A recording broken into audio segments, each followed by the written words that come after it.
लक्ष्मीपूजन आपण 20 तारखेला करायचं का 21 तारखेला करायचं असे सगळ्यांचे प्रश्न आहेत. तर सगळ्यात महत्त्वाचं आपण लक्ष्मीपूजन हे 20 तारखेला करणार आहोत, कारण काही काळ जो असतो लक्ष्मीपूजनाचा तो फार महत्त्वाचा असतो. तर सगळ्यात महत्त्वाचं कार्तिक अमावस्याला आपण पूजा केली जाते, लक्ष्मीपूजन केलं जातं. मग अमावस्या आपल्याला 20 तारखेला मिळते, प्रदोष काळ अमावस्येचा आपल्याला 20 तारखेला मिळतो आणि निश्चित काल सुद्धा 20 तारखेलाच आहे. कारण मी खाली तुम्हाला देत आहे की याचं महत्त्व काय आहे. कारण यावेळेला दैवी ऊर्जा, दैवी शक्ती ही खूप इम्पॉर्टंट असते आणि ती उच्च स्तरावर असते.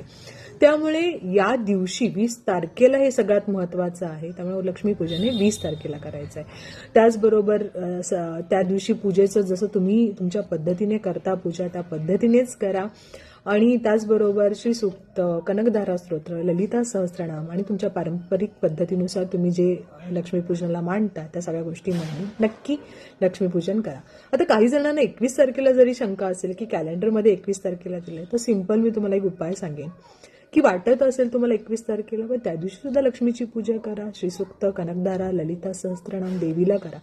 कारण सगळं असं त्याच दिवशी आणि या दिवशी करायचं असं नसतं.